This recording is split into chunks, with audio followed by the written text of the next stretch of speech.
I'm missing you today. I trust that you'll be good for the sub and get all of your work done. So let's talk about your assignment for today. This is a Schoology page of one of your classes. If I zoom into the slideshow, let's take a look. This is today. I'm gone. You need your Chromebook today. You're going to start by taking a Schoology quiz. It is open notes. So the notes that you took over the last 2 days, have those out. Take your quiz, submit your quiz, and then you can put your notes back into your science folder. Next, you have an ed puzzle. The ed puzzle you can find on the right side. It's not here now. It'll be there when you are in class on Friday. Complete the ed puzzle that's called Claim Evidence Reasoning. Watch it on your own. It's about 5 minutes long and answer the questions. And the last thing is a Schoology assignment. It's called Write a CER for Who is the GOAT. The title of it is actually, if I can find it here, Claim Evidence Reasoning, CER. You're going to find it under the assignment Claim Evidence Reasoning with GOAT CER. Okay. When you open that assignment, there should be a link to this slideshow. This slideshow is something that you can write on. So you should have a copy of it.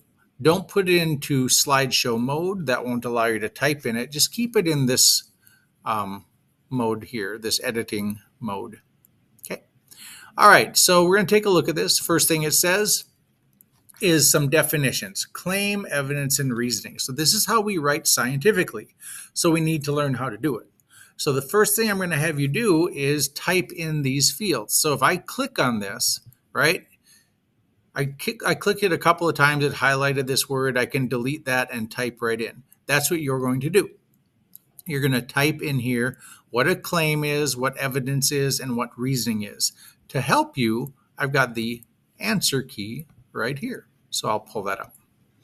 So feel free to pause this if you need more time.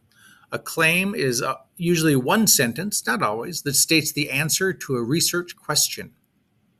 Evidence are observations, measurements, and data collected from an experiment, and reasoning ties together the claim and the evidence to explain how the evidence supports the claim. And it often refers to scientific principles. Okay, pause this if you need. I'm going to go on. All right. The next slide gives an example. I'm going to go ahead and hit slideshow so you can see a little bit better. Okay, the next slide says, "The bee stings and the nose knows" by Dr. Flower. What's the claim? The claim of this doctor is that the nostril is the most painful location for a honeybee sting, and the upper lip is the second most painful. Okay, that's the claim. What evidence do they need? Visual evidence we're not going to worry too much about here. They put a picture of a nose and a bee, and this is a nerve, if you didn't know what that was. But let's look at the written evidence. It says, what's the evidence that supports the claim? Provide measurements and or observations. So in this one, Dr. Flower lists that he or she stung himself with honeybees at 25 pain points around his body. On a scale of 1 to 10, he noticed stings at the nostril and upper lip had an average of 9 and 8.7. He interviewed 20 beekeepers and asked them to describe the most painful bee stings from their careers. Out of the 20 beekeepers, 14 said their most painful stings were on their face. 8 of them specifically mentioned their nostrils and 4 their lips. That's evidence. Didn't tie anything together yet. That's just the evidence. Now, reasoning ties it together. Let me move this little thing. Use scientific principles to explain why the evidence supports the claim. Some possible reasons that the nostrils and upper lips are the most painful places to get a bee sting are: 1, pain is more intense at locations with thinner skin. I don't know if that's thin skin. 2, reaction to pain is greater at important body locations like openings, for example, nostrils and lips, as a natural type of protection from things. I don't know. And 3, measured nerve activity shows increased sensitivity at the tongue, lips, and fingers. That's probably a pretty good thing to explain this. Okay, so the reasoning they gave, why is it that these are the places where this might be the most painful? Okay, next. There we go. This one's a blank. You're going to type in this one. It's called My Dad is an Alien. You may have seen this ad before. We use it in science quite a bit for claim evidence reasoning. You're going to click on this link right here, My Dad is an Alien. It'll take you to a commercial for Audi. It's a few years old. It's a little bit dated. I suppose they could do one now with many cars. But the claim of the girl is, of course, that her dad is an alien. So you're going to type in here what the claim is. Oh, I clicked the wrong thing. See what happened there? What happened? When I clicked on it, it went to the next slide. I have to take it out of presentation mode, and then I can click on this field. Okay, and I could delete the word type, and type in the claim. Maybe I will say the claim is her dad is an alien. Okay. Visual evidence. I'm not going to worry about this. Okay. Skip this part for now. We're going to skip up to this evidence. What's the evidence that supports the claim? As you watch the commercial, the ad, I'm going to have you type in here the different things that she cites as evidence that her dad is an alien. There's like 2 or 3 things. I don't remember. Okay. Then the reasoning. Use scientific principles to explain why the evidence supports the claim. So why do these things support the idea that her dad's an alien? See what you can come up with there. Okay. Then go to the next slide. Doritos commercial. This one doesn't have a whole lot of words. Okay, I think kind of toward the end there's a little bit. So watch the commercial. Type what you think the claim is. Okay, what is the claim of the commercial? What is the evidence of the commercial?